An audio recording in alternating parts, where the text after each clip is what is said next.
Selfie que terminou em tragédia. Arina Glazunova, uma influenciadora russa de 24 anos, construiu sua base de seguidores com vídeos de dança e conteúdo sobre seu estilo de vida, mostrando suas viagens. Em 27 de setembro de 2024, ela estava a visitar Tbilisi, na Geórgia, um destino popular para criadores de conteúdo que buscam cenários exóticos. Após uma noite de baladas no centro da cidade, Glazunova decidiu que seus seguidores precisavam de mais uma atualização. Passava pouco das 3 da manhã quando ela começou a filmar-se a cantar enquanto caminhava pela estação de metro pouco iluminada perto da Praça da Liberdade.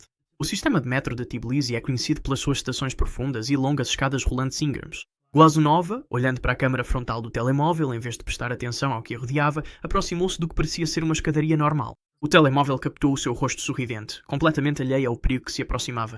O que ela confundiu com uma escadaria normal era, na verdade, um acesso de manutenção de emergência, com uma queda vertical direta de 12 metros até às linhas do metro. No vídeo, recuperado mais tarde do seu telemóvel danificado, pode ver-se Glazunova a meio de uma frase quando a sua expressão muda de repente. Há um momento de percepção quando os seus olhos se arregalam. A câmara torna-se caótica, rodando descontroladamente à medida que ela perde o equilíbrio.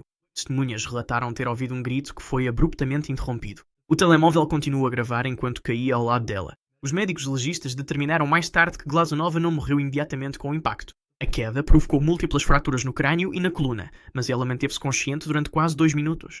As imagens de videovigilância mostraram-na a tentar mexer-se, arrastando-se alguns centímetros enquanto sangrava abundantemente de ferimentos na cabeça. O telemóvel, que caiu por perto, continuou a filmar, captando os seus últimos momentos enquanto lutava para respirar, com os pulmões a encherem-se de sangue devido a lesões internas. Os serviços de emergência foram alertados por um funcionário da limpeza da estação, que encontrou o corpo dela 30 minutos depois. Mas, nessa altura, a Arina Glazunova já tinha morrido, devido a uma combinação de perda de sangue e lesão cerebral traumática. O seu último vídeo, que nunca foi feito para ser publicado, foi mais tarde partilhado por hackers que acederam ao seu armazenamento na cloud. Morreu enquanto tentava criar conteúdo no topo de pontes. Louis Stevenson, um influenciador britânico de 26 anos com mais de 500 mil seguidores, construiu a sua marca com acrobacias cada vez mais perigosas. O seu conteúdo incluía exploração urbana e escalada de estruturas altas sem equipamento de segurança. Em outubro de 2023, ele já lutava para manter o interesse dos espectadores. Os seus números de interação estavam a cair. Ele precisava de algo espetacular. A Ponte Castela-La Mancha, no centro de Espanha, oferecia exatamente o que Stevenson procurava. Com 49 metros de altura sobre o rio Tejo, os seus arcos dramáticos e localização remota tornavam-na perfeita para conteúdo viral. Stevenson chegou ao amanhecer do dia 15 de outubro, levando apenas o telemóvel e um pequeno estabilizador para filmar. Sem arnês, sem linha de segurança, sem assistentes. O vídeo final de Stevenson mostrava-o a sorrir enquanto trepava a barreira de segurança e começava a escalar o exterior da estrutura de suporte da ponte. "Isto vai rebentar com a internet", disse ele aos seus seguidores, enquanto avançava devagar por uma viga estreita. Nesse dia, o vento soprava em rajadas de 40 km por hora. Relatórios meteorológicos confirmaram mais tarde uma turbulência invulgar no vale. 8 minutos após o início da transmissão em direto, Stevenson tentou agarrar-se a um apoio que estava escorregadio devido ao orvalho da manhã. Os dedos escorregaram-lhe. O telemóvel captou o seu rosto a passar de confiante a subitamente aterrorizado. Ainda tentou agarrar-se à viga, mas falhou por centímetros. A transmissão continuou enquanto ele caía. A análise forense do vídeo revelou que Stevenson permaneceu consciente durante toda a queda. Os seus gritos foram claros e contínuos durante os 3 segundos de queda. Ele estava consciente do que estava a acontecer. O telemóvel, ainda firmemente agarrado, registrou as suas expressões faciais a mudarem de choque para resignação nesses momentos finais. Quando o corpo dele embateu na margem rochosa do rio, o impacto partiu praticamente todos os ossos. Os investigadores notaram que ele não morreu instantaneamente. A autópsia revelou que o coração de Stevenson continuou a bater durante cerca de 40 segundos após o impacto. Ele não conseguia mexer-se, mas estava plenamente consciente enquanto os seus órgãos internos falhavam um a um. O sangue encheu-lhe os colões. O seu cérebro, protegido por breves instantes pelo crânio, registrou sinais de dor até finalmente desligar-se. Morreu após um procedimento estético da moda. Júnior Dutra, cujo nome legal era Adair Mendes Dutra Jr., tinha acumulado mais de 2 milhões de seguidores em várias plataformas, exibindo o seu estilo de vida luxuoso em São Paulo, Brasil. Aos 31 anos, era conhecido por transformar constantemente a sua aparência através de procedimentos estéticos, documentando cada melhoria para o seu público. Em maio de 2024, Dutra anunciou que iria submeter-se ao procedimento da moda conhecido como Fox Eyes, uma técnica que utiliza fios especializados para puxar os cantos externos dos olhos para cima, criando o formato amendoado e alongado. O procedimento em si foi relativamente rápido, demorando menos de 1 hora numa clínica de luxo no centro de São Paulo. Dutra transmitiu em direto as últimas partes da consulta pré-operatória, brincando com os seguidores sobre a ficar ainda mais perfeito. Escolheu um cirurgião que ofereceu um desconto em troca de promoção nas suas redes. Uma investigação viria a revelar mais tarde que este médico exercia há menos de 2 anos. Os primeiros sinais de problemas surgiram em poucas horas. Dutra publicou imagens a mostrar uma vermelhidão e inchaço em vulgares à volta das têmporas. Vale a pena a dor pela beleza, legendou ele, ignorando os comentários preocupados. Na manhã seguinte, o inchaço tinha aumentado drasticamente. O olho direito estava completamente fechado e um líquido amarelado começou a sair dos pontos de incisão. Os registros médicos mostram que Dutra foi ao serviço de urgência 48 horas após o procedimento, com uma temperatura de 39,4 graus. Os médicos identificaram imediatamente uma infecção grave a propagar-se ao longo dos trajetos dos fios. As bactérias já tinham penetrado nos tecidos profundos e avançavam em direção ao cérebro. Foram administrados antibióticos por via intravenosa, mas a infecção já estava demasiado instalada. No quarto dia, Dutra começou a apresentar sintomas neurológicos. A fala tornou-se arrastada e perdeu a sensibilidade do lado direito do rosto. Sua última publicação nas redes sociais, um vídeo tremido gravado da seu leito hospitalar, o mostrava com dificuldade para articular palavras. Algo está errado, ele conseguiu dizer antes do vídeo ser interrompido. No quinto dia, a infecção atingiu as menins, a membrana protetora que envolve o cérebro. Sua temperatura corporal subiu para 105 graus. Começaram as convulsões, cada uma mais violenta que a anterior. Apesar da intervenção médica agressiva, incluindo drenagem cirúrgica e antibióticos na dose máxima, os órgãos de Junior Dutra começaram a falhar um a um. O choque séptico tirou-lhe a vida exatamente uma semana após o procedimento que era suposto aumentar as suas visualizações. O voo transmitido em direto que perdeu mal. Tang Feiji passou 3 anos a construir o seu público nas plataformas sociais chinesas, tentando acrobacias cada vez mais ousadas. Aos 29 anos já tinha saltado de pontes e corrido de moto sem carta nem formação. Em março de 2024, Tang precisava de algo ainda mais extremo para manter os seus 2 milhões de seguidores. Comprou um ultraleve de 2 rotores online por cerca de $15.000. A máquina chegou parcialmente montada e com instruções mínimas. Tang documentou o processo de montagem ao longo de 2 semanas, recorrendo frequentemente a vídeos do YouTube em vez de especialistas em aviação. Quando os seguidores apontavam preocupações com a segurança nos comentários, Tang ignorava-as. As regras são para cobardes, respondeu ele.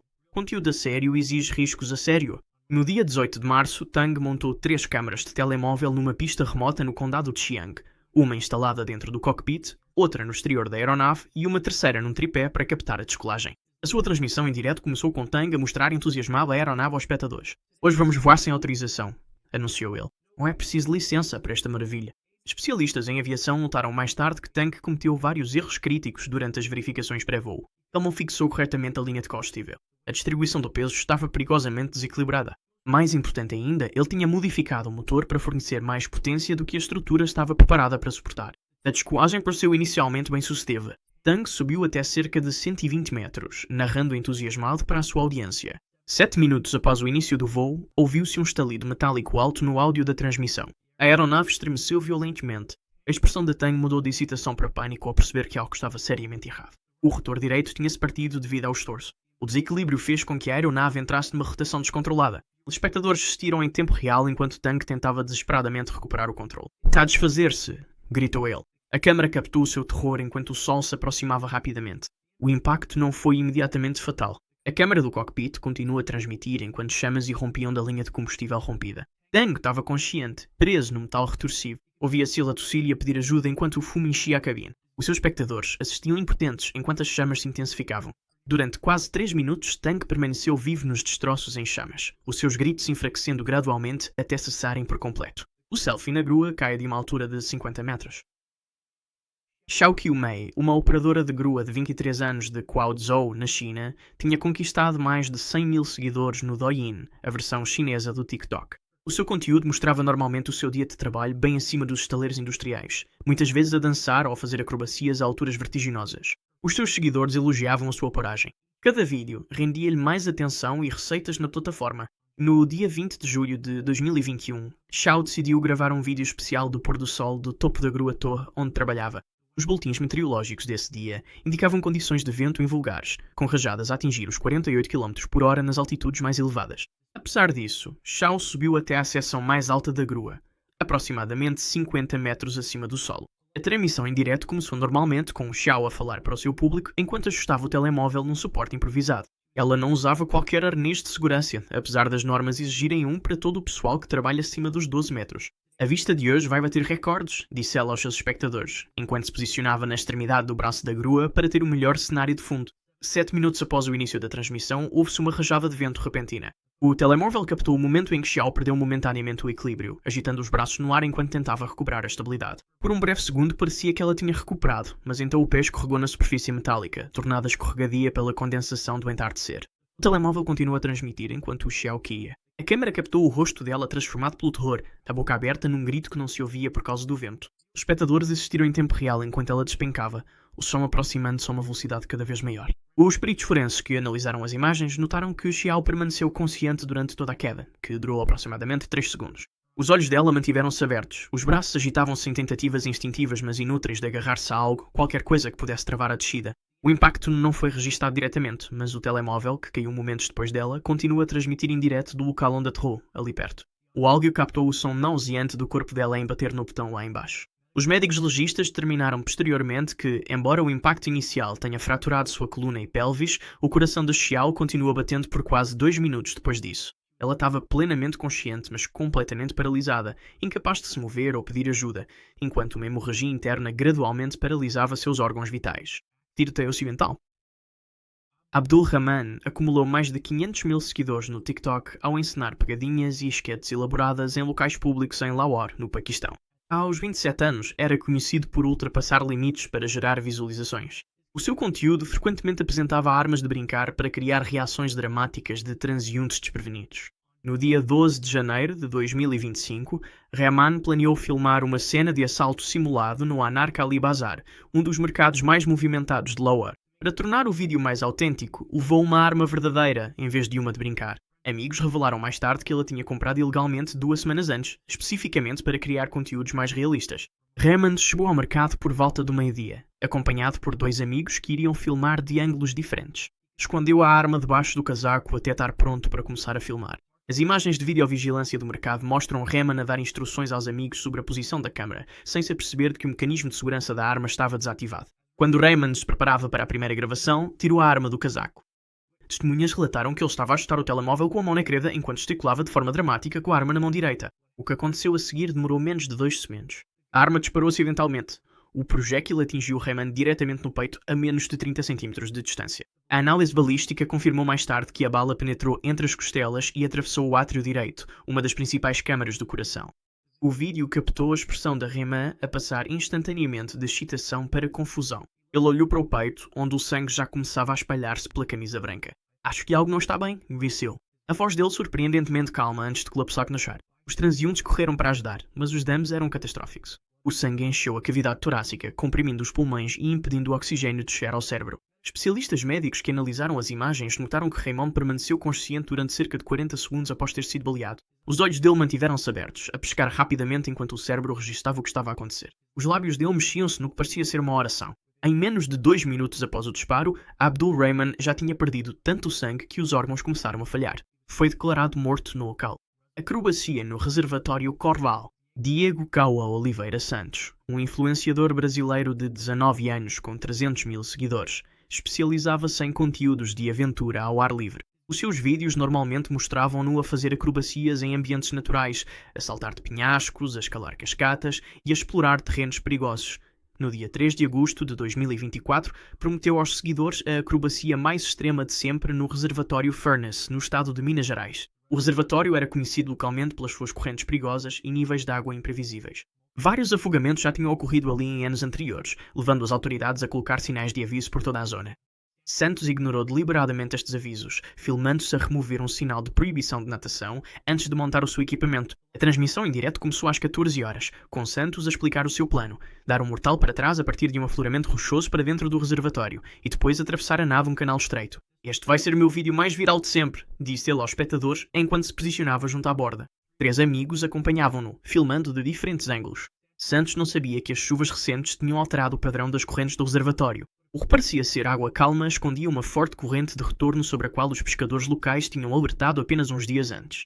Enquanto Santos se preparava para a acrobacia, aproximou-se ainda mais da borda do afloramento, a cerca de 4,5 metros acima da água. O momento que mudou tudo aconteceu sem qualquer agiso. A rocha debaixo do seu pé direito desfez-se inesperadamente. Santos, a meio de uma explicação para os espectadores, perdeu subitamente o equilíbrio. Não houve grito dramático, apenas um olhar de surpresa enquanto caía de lado para a água abaixo. O mergulho pareceu pouco impressionante ao início. Santos veio à tona momentos depois, a rir e a acenar para a cara. "Isto não era para acontecer já", gritou ele. Mas ao tentar nadar de volta para a margem, os espectadores puderam ver a sua expressão mudar de divertimento para a preocupação. A corrente já o começava a afastar das rochas. Os amigos do Santos pensaram inicialmente que ele estava a exagerar a sua luta para dar mais drama, mas em 30 segundos ficou claro que ele estava realmente em apuros. A transmissão em direto continuou enquanto ele lutava contra a força invisível que o arrastava para o centro da albufeira. Não consigo, arfou ele antes de submergir brevemente. Quando voltou à superfície, o pânico já lhe dominava o rosto. Um dos amigos atirou-se à água para tentar salvá-lo, mas foi rapidamente forçado a recuar pela mesma corrente forte. O Santos conseguiu manter-se à tona durante quase 2 minutos, cada movimento tornando-se visivelmente mais fraco do que o anterior. As suas últimas palavras, mal audíveis por cima da água, foram: "Não consigo respirar." A câmara captou o seu último gesto desesperado em direção ao céu antes de a albufeira o engolir por completo. Se quiseres ver mais vídeos como este, clica agora no vídeo que aparece no ecrã e não te esqueças de subscrever.